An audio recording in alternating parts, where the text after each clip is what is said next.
What happened to the internet? I feel like it's just one big Rickroll now.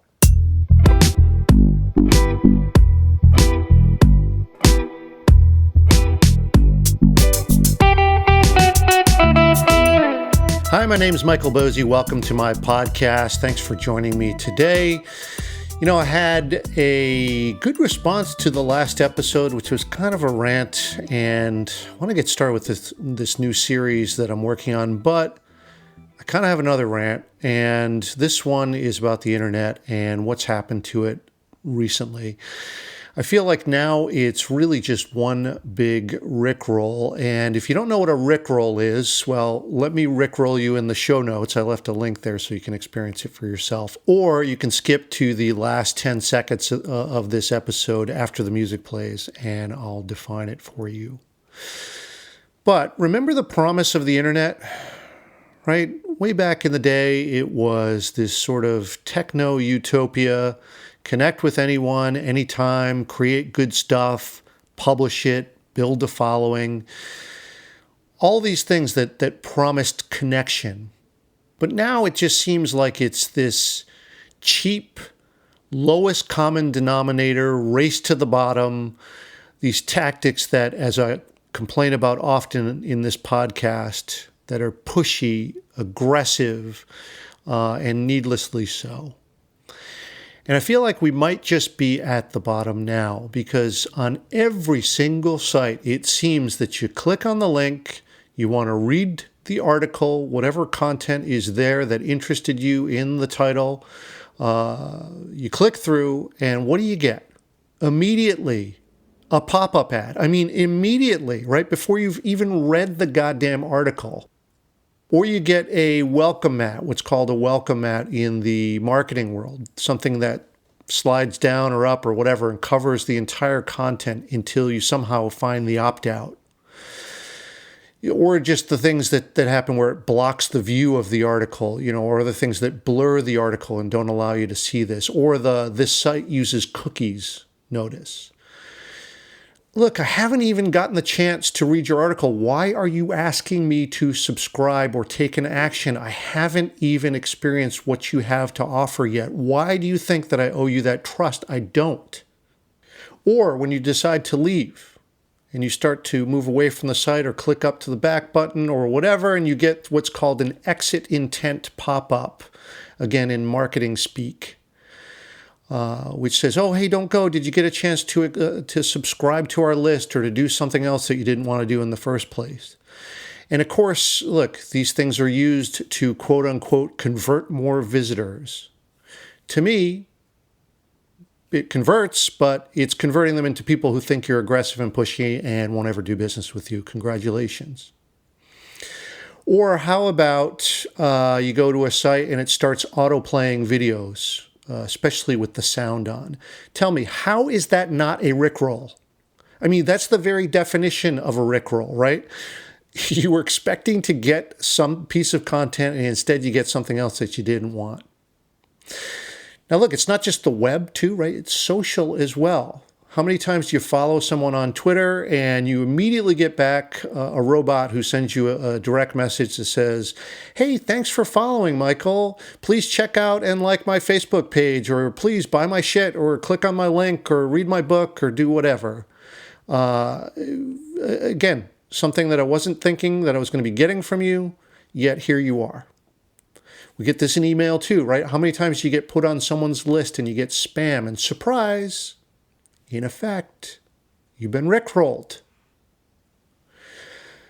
By the way, as a little aside, there's a nice little trick that you can use to find out if someone's done this to you. So, for instance, if you get put on a list without your permission, the best way to track that is to use a special email address. And I think you can do this with other emails, but I know for a fact it works with Gmail. So for instance, with my address, I might put my address, so it's mbosey plus, and then put the site name at gmail.com. And now when someone sends you that surprise spam, if that address is from that site name that you've used to tag it or identify it, now you know who sold your address. Pretty cool, right? And now you can send them a note and say, hey, what were you doing? Why did you sell my address to someone else?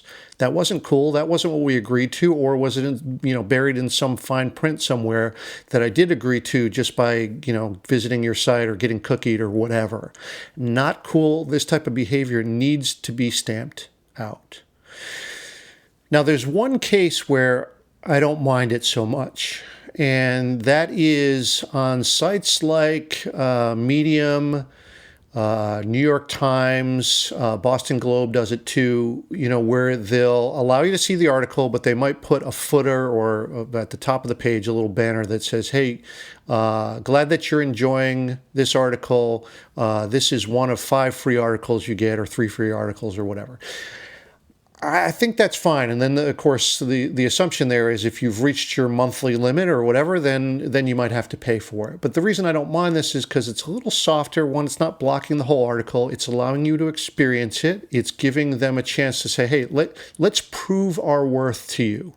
And then if you find that you keep coming back, you hit your limit, it's a safe assumption that you're getting some value from it, right? And then it's your choice, should I pay for this or not? But a pop-up to subscribe or to pay or whatever before you've even read the first line of the first article, come on, cut that out. It's pushy, makes me not like you. And look, I'm not alone here. I see that kind of crap, I leave immediately. I don't care what you have to say now.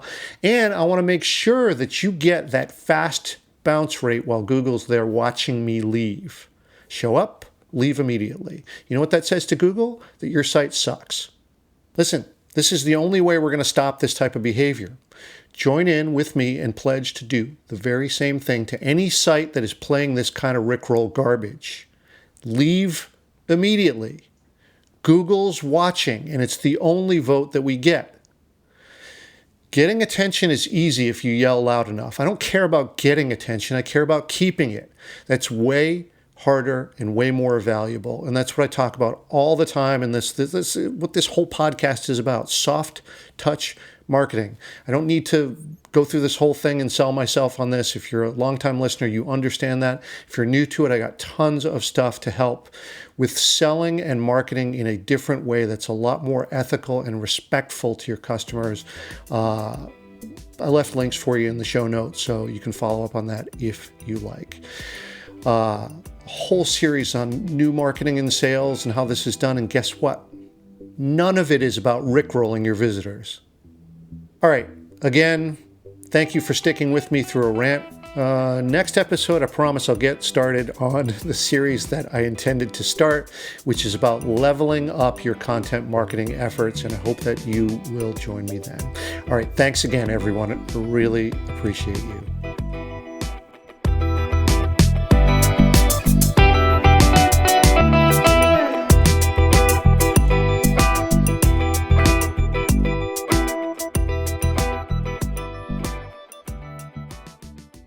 All right, here's the answer at the back of the book. For those who don't know, here's what Rickroll means. A Rickroll, or being Rickrolled, is when someone sends you a link to something, you click on that link, and a music video of Never Gonna Give You Up by Rick Astley plays instead of what you were expecting. That's a Rickroll.